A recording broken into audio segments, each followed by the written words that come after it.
Hello and welcome to the next edition of H. Paul Models. To try and cut a long story short, a little while ago I picked this up at a model fair or something. It's a Tamiya 148 V1 doodlebug.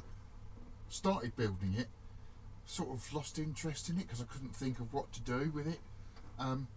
But then I did one of those Airfix £10 mystery boxes and I got a 148 Spitfire.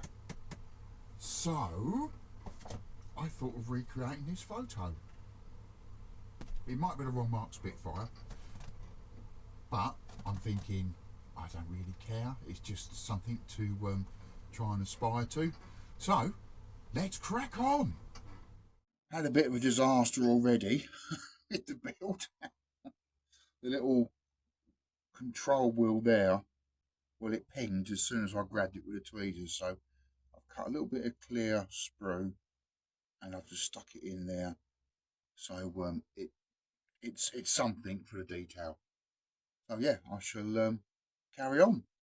Again, assembly of the cockpit components. So I've done the seat and the frameworks, bulkheads, whatever you want to call them.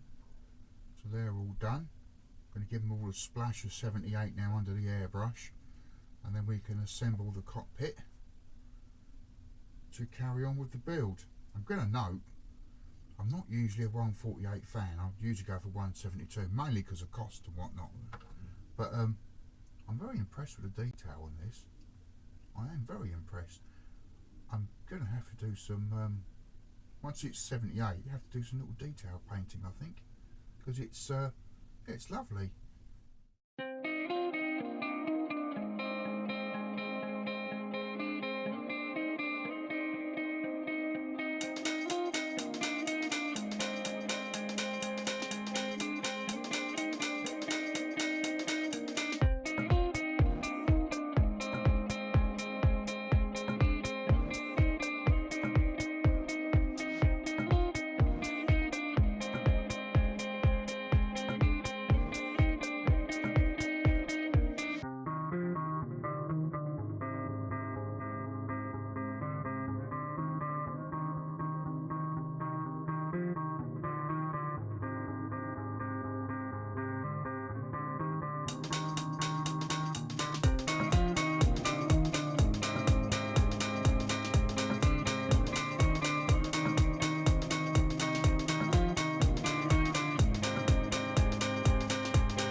So whilst the paint is drying on the Spitfire parts, I'm going to carry on with the doodlebug.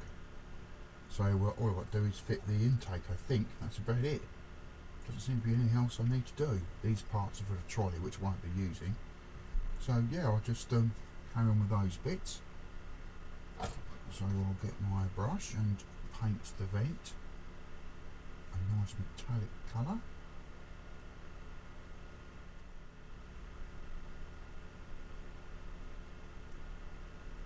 I must admit it's a bit cold in the shed and the paint's gone a bit gloopy, but I think if I wet my brush a bit that might solve the problem. Yep, that's much better.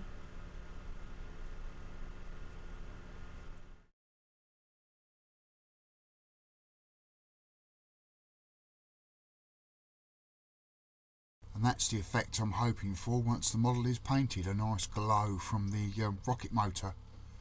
So yeah, that's all good. We can carry on building a doodlebug now and then crack on. Well, after cutting a slot there, I've got the cap on. It's not brilliant, but I think some filing, filling and fettling will sort that out not well and truly. So yeah, once that Tamiya has gone off, that will be my next job. Whilst the decal's dry on the avionics section, I'm going to assemble the cockpit. little bit here. I think I need to open it up a little bit. It looks a bit too small to fit the control column and base of the cockpit in. So let's see if it goes in now. Oh cripes, that is that's ever so tight. Crikey. Oh, I don't want to break anything. I already have broken a section there, which I'll fix back on with Tamiya. Let's see if I can't open it up this way. It just seems really, really tight.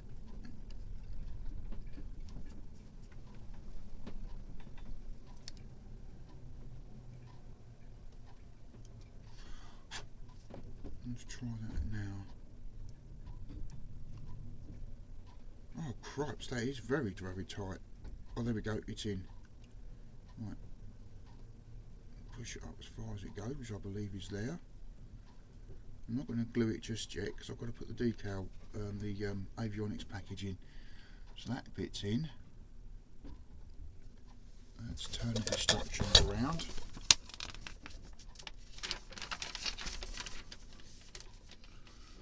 Oh, I've got to fit the other half first. Okay, so I've got to fit the avionics package. Okie dokie. That in there as well. Oh, cripes. It looks as though it locates on something in the previous step. I must admit, being a 172 fan, I'm not used to this sort of trickery. Oh, crikey. So that's got to go on there. Well, I don't know if that will or not, to be fair. Yes, it will. Oh, it's all falling apart. So much for dry fitting. In you go. And that's got to fit on that tab there by the looks of it. Oh yes, I see now. So that goes on there. Like that. It doesn't look very straight to me. I'm missing something here.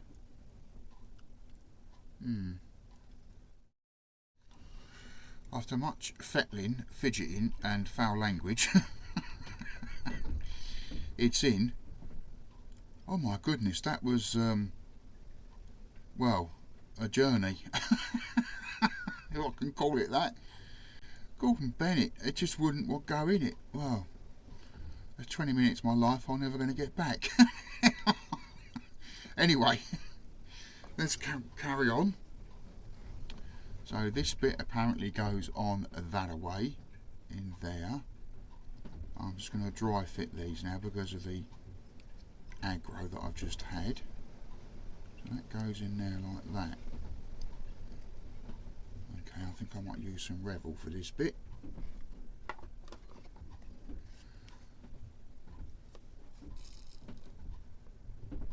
That's it.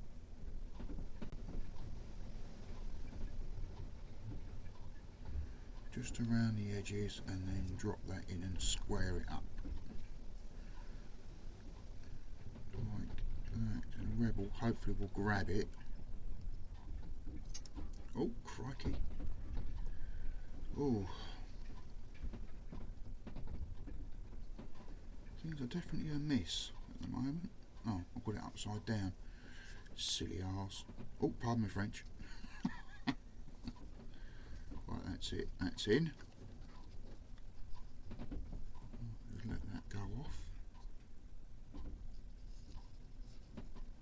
Oh, cripes. So 172 is nowhere near as fiddly as this. But it's getting there. A lot of detail. Okay, we'll let that go off. Next step is the seat. So we'll drop that in there according to the instructions. If it will fit. Yeah. So far this has been a bit fidgety. I don't think it's been that bad. In we go, come on. Why won't that go in there? Oh, because of my modified thing. There we go. That's in. Yeah. Oh, that looks very nice now. Very nice. Right, let's give that a bit of revel.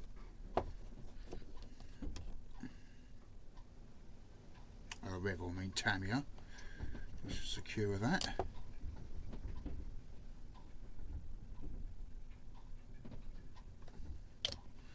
And then this bulkhead, which goes in that way, like that. Oh, crikey. Oh. I must admit, I built a 148 scale Spitfire many years ago, and I don't recall having this many issues with it.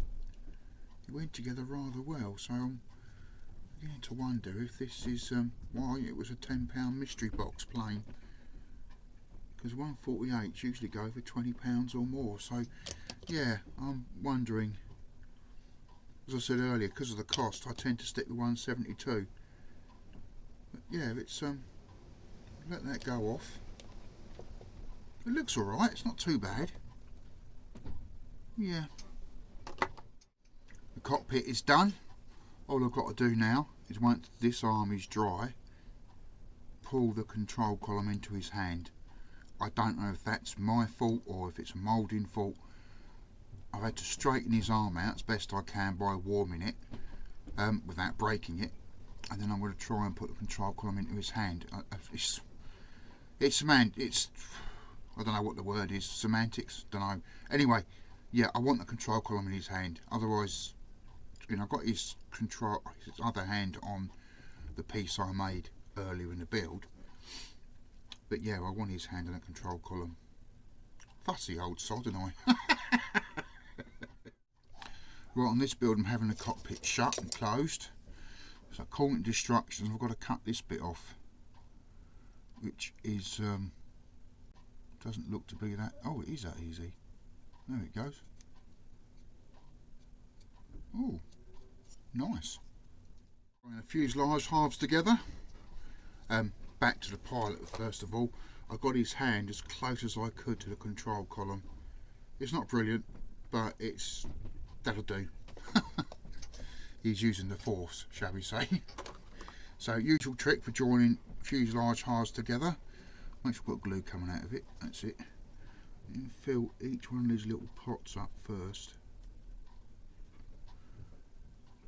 because they're the locating pins, and I like to make sure they have glue in them. A little dash on there. Get the other half, and then offer it up very slowly, and oh crikey, until they start to slot together. Hopefully. That's it, that's that bit in. So what we'll do now is we'll get the first bit of masking tape and just roll that around there like that to hold that together. Oh crikey. Oh, why did you go and do that? Let's pull it tight. That'll do.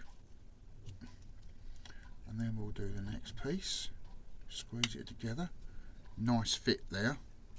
Very nice. I'll just tape that together as well. Like that. Do another length. Oh, not half that length actually, because that's a little bit large. Oh, and come here, and we'll do that bit there, like that. And then of course the always trusted hair clips, just to hold the rudder section together. Right, let those little pots go off, and then I'll run Tamiya down each of the seams to make sure that that's all set and lovely before we carry on. Right, on to the wings. Whilst the fuselage is drying, I'm going to drop both of these wheel wells in. A little bit of a squidge of the old gloop in there. Drop that one into place. that's a nice fit, that goes in there lovely. And then this one,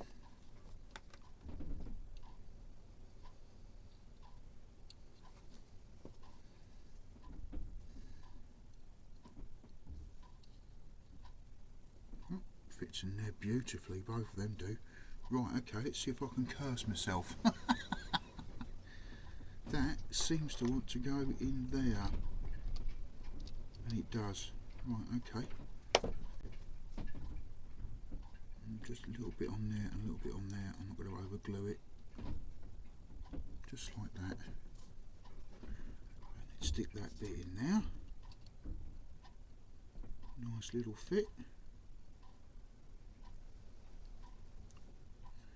I'm going to have the wheel wells closed and the landing gear up, but there's no reason why I shouldn't do my best with it. And then that, a tab there and a bit there, and then some in there like that, and then drop that in.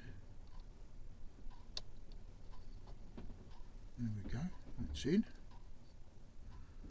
Very nice.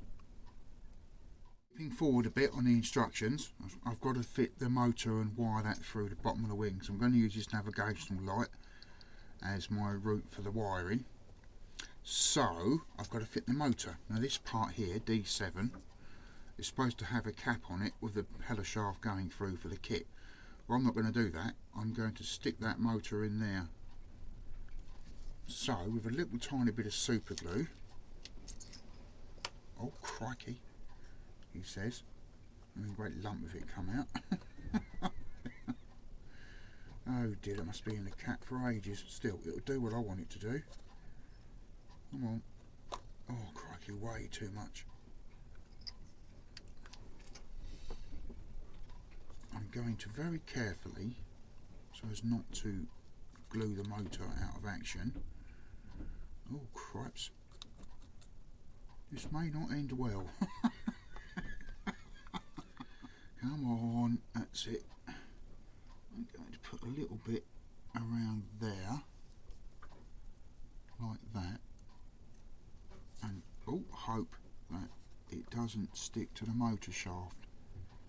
So just in there, this is just to hold the motor in place, and then I'm going to use filler to strengthen the deal before I put it into the model. So just a smear on the inside, like that.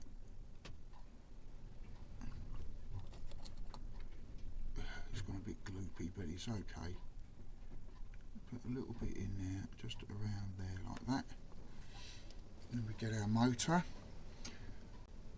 place it in there, and then using the model, centralise that to the circle, like, oh crikey, stop moving, that, hold it, and let that super glue go off. And then I shall backfill that with filler to make sure it stays where it's put. So to fix that motor more firmly in that cap, I've got Humbrol filler, which I know isn't the world's best, but for this it is. So I'll squidge a bit in there. Now this is a secret ingredient, Humbrol poly cement, which I also squidge a bit in there. Doesn't really matter about measures, it's usually, I can't even say it's 50-50 or not. With a cocktail stick, I then stir it up.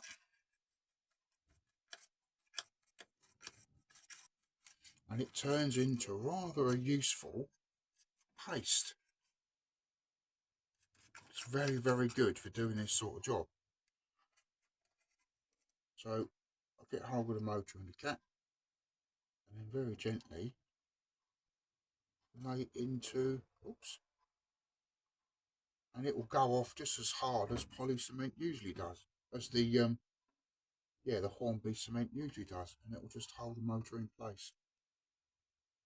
So it will sink down in there and hopefully not go across the shaft. And it's really good because the glue makes it go off quick.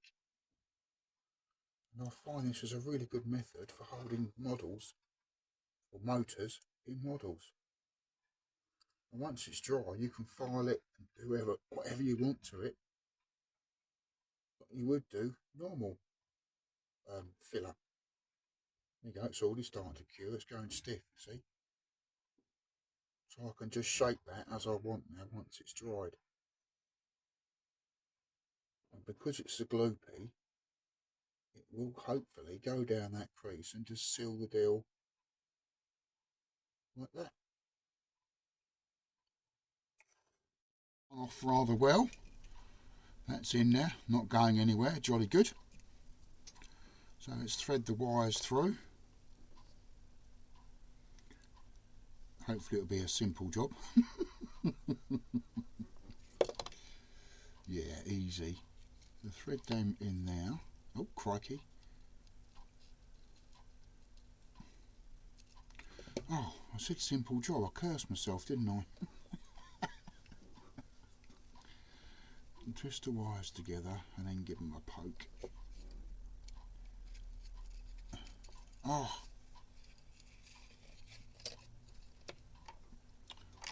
I don't believe this. I said simple job, made a mistake, didn't I? Right, that's the first one in. God, Benny, how difficult could it be?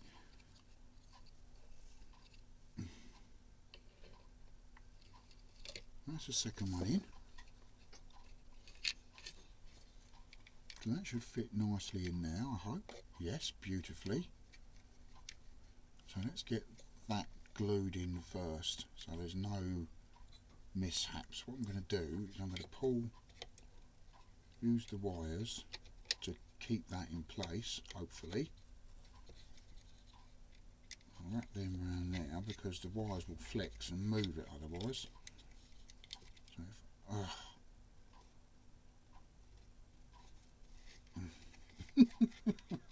simple job, simple job. There we go. Excellent. Got there in the end. I'll use a bit of Tamiya just to seal the deal.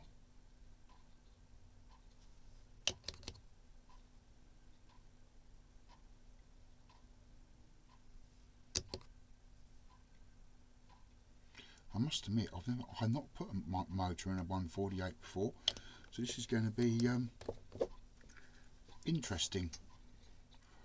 I'll just hold that and push that in place until the Tamiya goes off.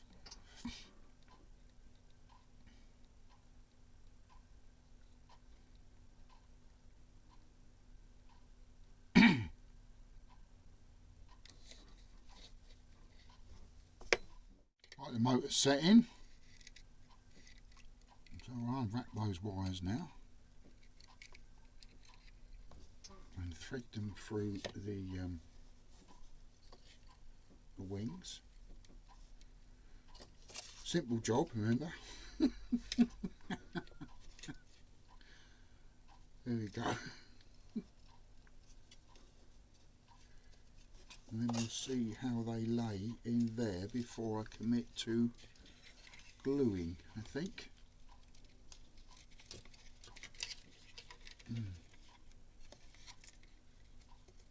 Don't quite know how they got to fit. Like checking instructions. Right, so that they've got to sit in there, I think. Oh yeah, looks like it's a landing gear holders, whatever. That doesn't seem right. Maybe I've got to push them in. Oh, I should have dry fitted the wings first, I suppose. Oh, that isn't right. Oh, let me have a fettle and we'll see where we go. Bit of a fettle, but they're in. They're done. I was just pushing in the wrong place, I think. So yeah, let's glue that into place.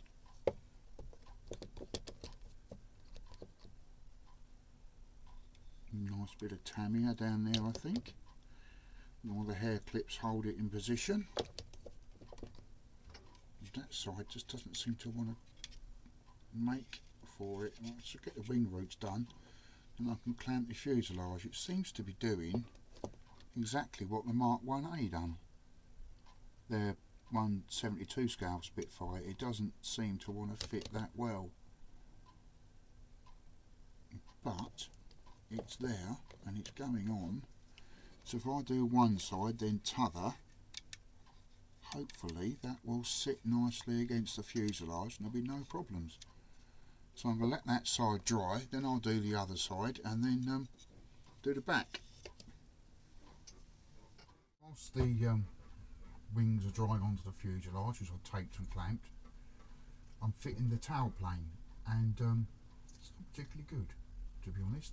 I'm having to bend it into shape like that, which is yeah, not the best scenario. Having to snap it and then push it into place to get it to be 90 degrees. It's not a very good fit, I must admit. For the moulding, it's yeah, just trying to get these at 90 degrees now. So I'm soaking it with Tamiya and then positioning, keep tapping until it dries. That's the only option I've got by the looks of it. They're not round the wrong way. I've double checked and triple checked and stood on my head and read the instructions upside down. But all I seem to be achieving is having to bend these tabs out of the way. So yeah, I'll keep on doing that because it's a bit of a disappointment, to be honest. But the kit was a tenner, so you just expect these fit problems, I suppose. So what I'll do is I'll just keep looking down the aircraft and tapping them into place until Tamiya goes off. And that's not brilliant at all. I shall do my usual instructions and make sure they're 90 degrees. For the instructions, you can see there's a right angled there. I'm getting back better into the camera. Sorry, fidgeting there. That oh dear. Let's put it on the table. So that cross there, that's at 90 degrees. So if I was put the Spitfire on it, and then I can line up my tail plane with those two lines. That's what I'm trying to do. Hope my hat's not in the way. That's it, and just tweak them until they're at 90. There we go, that's how I do tail planes on just about every model really, but having to break the tab is something I've not experienced before. To give it a bit of extra help, I thought I'd fit the rudder, not the rudder, the rear piece to this. Oh, get some glue out of it, be nice. There we go, I need to clean that needle. So if I fit that on there, I'm hoping the extra strength of the piece I'm about to fit will make it ultra square. So I'll drop that in there. Oh crikey, there we go.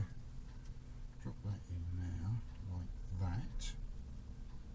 I don't want to push too hard, I don't want to strain the motor any more than I have to. Level them up. And try not to get fingerprints. Me and my fingerprints. Sometimes models have more fingerprints than a CSI show. There we go, so if I can just get that as square as possible with that tail plane piece, elevator, whatever it's called.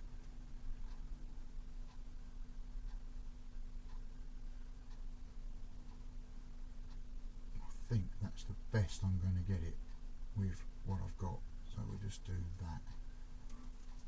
There we go. And now, just to be doubly certain, I'm going to run a little bit of Tamiya down that joint. Just to be doubly super certain.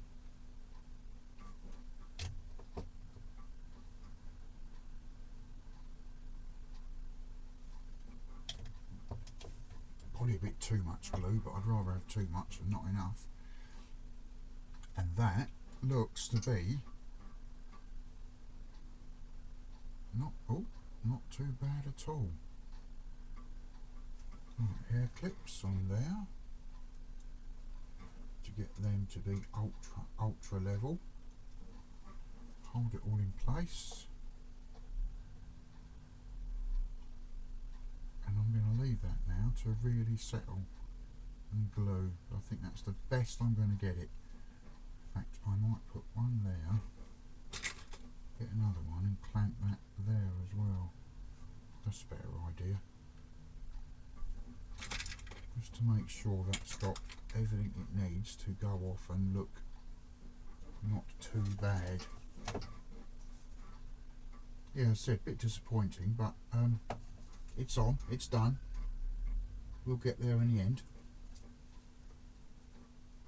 And just make sure that looks square again, because I fiddled with it. Oh, that clip's moved. Put that out there like that, that's it. I mean, I know it's a wrong mark Spitfire for the scenario I'm trying to build, but at the same time I want it to look like a Spitfire and not a Supermarine reject.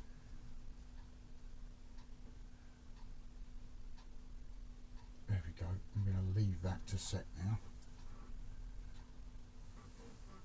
Excellent. Time to put the top section of the wings on.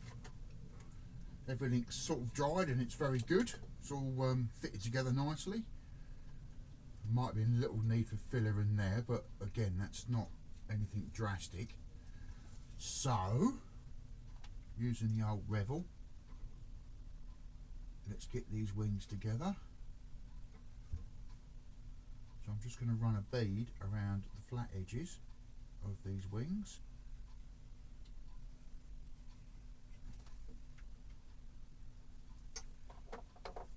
Get the top section, and very carefully, to avoid legendary fingerprints, let's put it together. And there we go. I'm using my reliable old clips.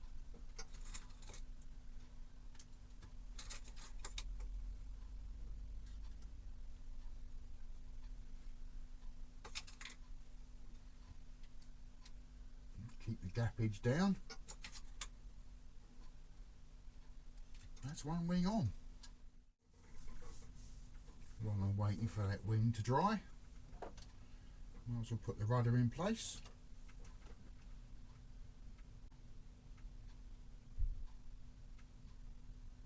If I can get any glue out the pot.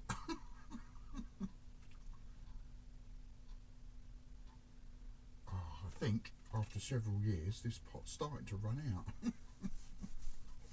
There's a little bit left in there, and I'm not one to throw things away, so oh,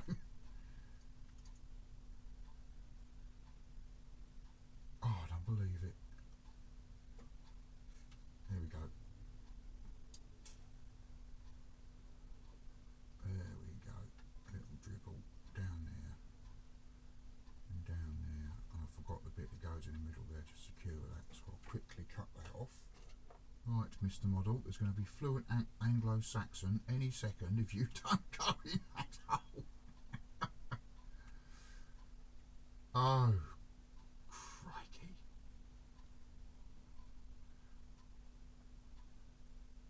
That's not going to go in there, is it? I can feel a bit of fettling. Oh, hang on, hang on. Almost fettling, but we got it in there. Marvellous. Now we do is fit the rudder. There we go. That's on. Right, the other upper wing is on, and if I may say so, it's starting to look like a Spitfire. Yoo-hoo! Oh, cripes, it's damn cold in the shed tonight. Anyway, I'm carrying on with the build. I must be insane. So I've made the first oil cooler, which I'm just having a look, see how it fits now. Yep, I've added the silver paint detail to each side. It's cold. I'm just going to do the 2 oil coolers, and I think I'm going to call it a night. It's cold in here tonight. These are nicely keyed, so they're easy to put together. Like that. And I'll drop that one into there. I hope. God, my hands are so cold.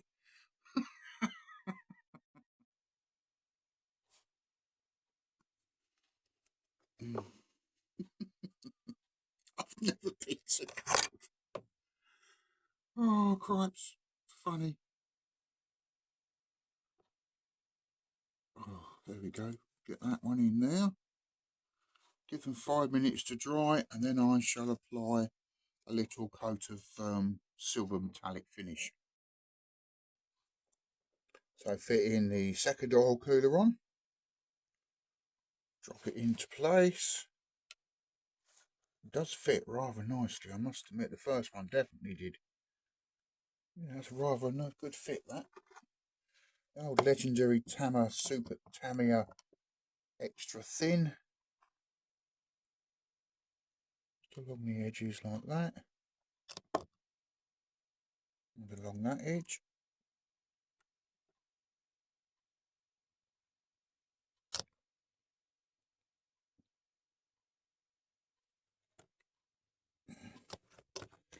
And then allow that to dry completely before I put this section on. I want to make sure it's absolutely rigid before I start doing too much. But I do think that Revel silver metallic, if I can get it into the camera, is quite a nice finish on these parts. So yeah, once it's all foamed up and blocked up, ready for primer, that'll be a nice effect when I've taken the foam out, masking off and whatnot. So anyway, I'm definitely going indoors now because it's just too blessed cold. My good God.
To go for the paint scheme you see in this photo.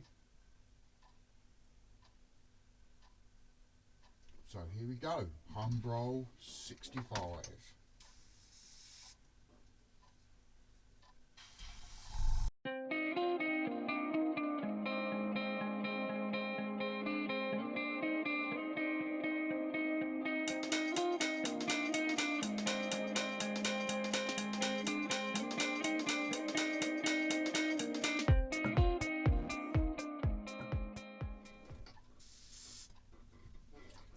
the underside of the Spitfire, one of my personal favourites, 164 dark sea grey matte.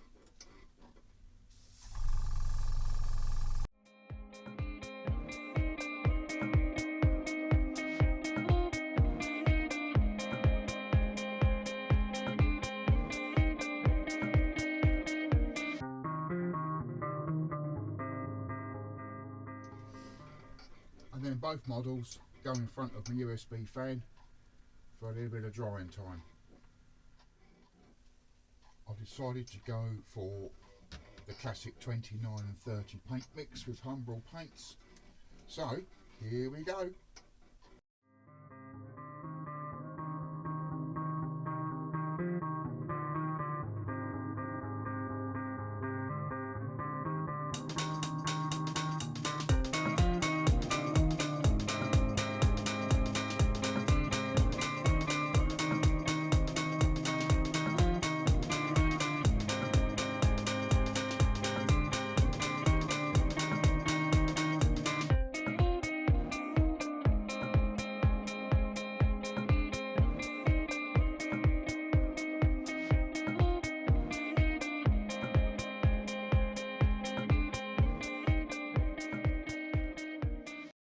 The top motor of the V1, I thought I'd do a little bit of hand painting because sometimes it's nice to. Yeah, I'm just going to paint the motor red as in the photograph, because I think that looks quite good and dramatic. No need for masking, no need for airbrushing, just a little bit of paint job. It hasn't got to be perfect because it was a vengeance weapon and I don't think it was made to be perfect. I think it was made to fly across the channel and blow up. So that's exactly what I'm going to make it look like. Might need a couple of coats, but yeah, I thought, why not? Get your paint on, mate, get your paint on. So I'll carry on painting this, and then we'll see where we're at with the project. Okay, next step with a Spitfire is invasion stripes. They're in the photo that I'm basing this on, so I've got to do them. So I've masked off the two areas. I'll prime that first, then I'll white it out until I get a clean white, and then I'll run the black strips. Fingers crossed this won't be an absolute disaster. I'll do the fuselage, get that ready, and then we'll run the primer over it. Yeah. The primer's on. I'm just going to let that dry and give it a coat of white. I'm going to say it's breaking my heart. But I know that it's not the right mark Spitfire, but trying to get historically accurate as possible. So onwards and upwards. Invasion stripes are done. They're not perfect, but my invasion stripes never are. But they'll do for now, and yeah. Ho hum.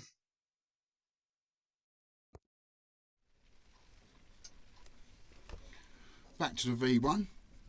I'm going to confess I lost the decals. So I've got some for, I think it's a BF110 Airfix. So I'm just going to use the German crosses on the wings. I know they probably didn't have them, but just to identify it as German. And I'll go through my spare bag of decals and other kits and see what I can find that look reasonably convincing on it. So here goes. Would you believe it? I was rummaging around and I found the decals. It's just my luck, isn't it? I've already fixed a couple on. Anyway, I shall retrofit these into position. All these serial numbers on the side there and whatnot. Oh dear. Decals are done on the V1. It's I really should have paid more attention. But never mind, it's on, and I've over weathered the front yeah, I'm an amateur. I'm not a professional. I just enjoy this hobby. So yeah, I obviously pay more attention to the Spitfire. But yeah, it's big coat of matte varnish, I reckon, and that'll be ready to go on a diorama. For the Spitfire, I've got some parts, decals that I can use. These two, those two, possibly that stripe there around the rear of the fuselage. The rest of them, the common ones, I'll put on, and then I'll go back to my bag of decals, decals, transfers, whatever you want to call them, and see what I've got in there. Should be fun. With the Spitfire so far, I've used roundels from another kit. I've used the roundels from this particular kit, the ones that came with the kit for the wings, but just huge. It looked ridiculous. And I've found some kill scores on a Mustang, 172 Mustang kit that I had left over, so they've gone on there as well. So I'm just sorting out the letters for the side of the fuselage, and I figured AJOF because that's what I've got really. It's actually from 617 Squadron Lancaster that I built many years ago. So yeah, I thought I'd put them on next, and then we'll find a serial number that's suitable and go from there. There we go, the first side's on. I know it's not historically accurate, and I know it's from a Lancaster bomber. This is just a bit of fun, so do be kind in the comments. Oh, I'll let that dry and I'll do the other side.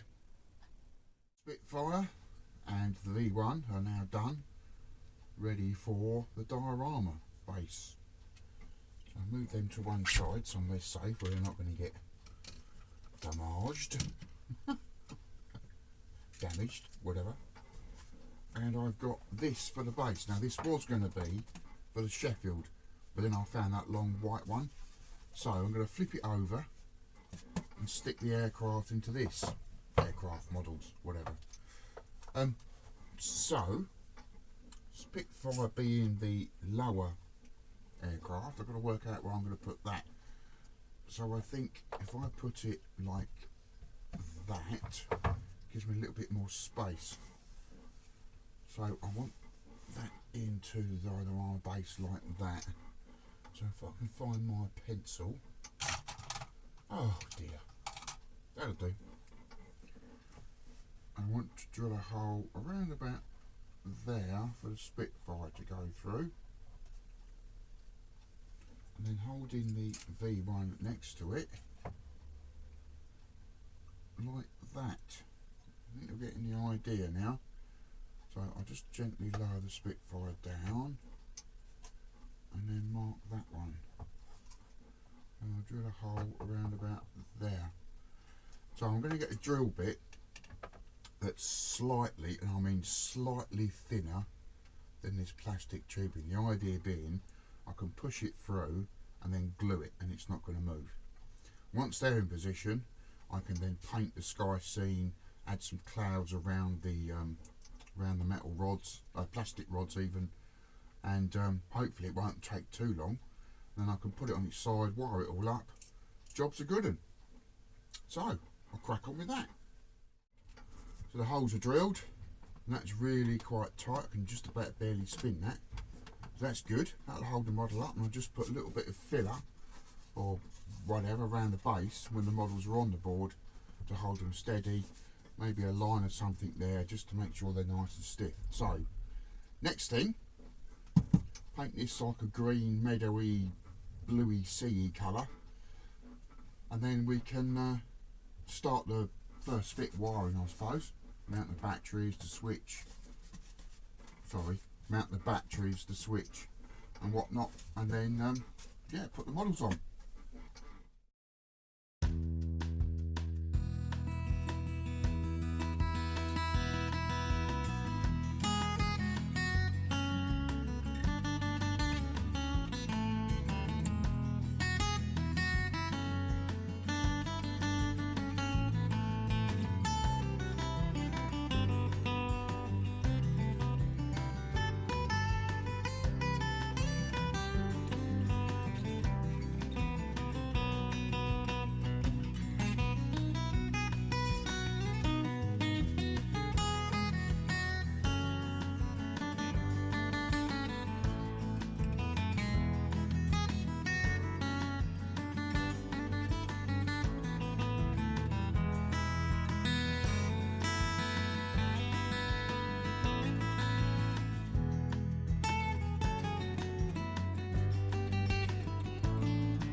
Okay, let's mount the Spit over the channel.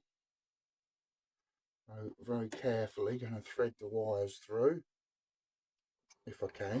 Thread the wires through. Oh, there we go. Right, just give that a little bit more of a push. And the Spitfire is home. Oh, trials and tribulations of an amateur modeller. Oh. Take the V1.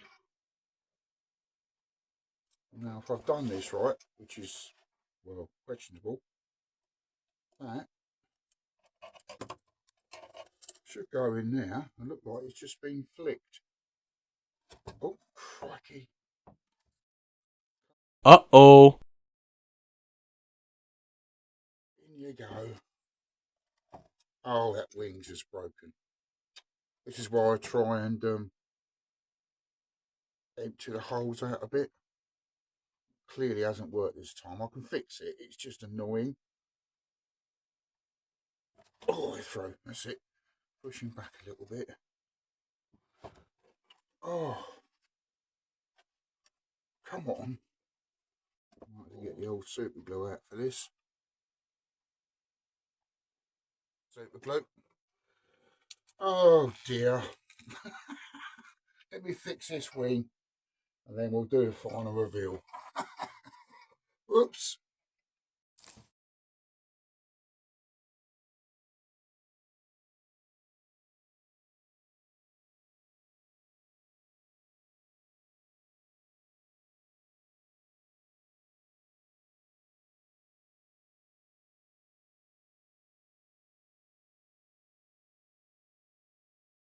So there you go.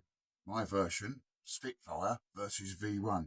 Now, as I said in the beginning, I know it's the wrong mark Spitfire, and I know it's not particularly good, but if I flick the switch there, oh, if I can get it to work, we have a spinning prop and a glowing V1 engine. Yeah, I'm pretty happy with it. Hopefully, you liked the video. If you did so, give us a like. If you haven't already, please subscribe, and I'll see you on the next episode. Cheers!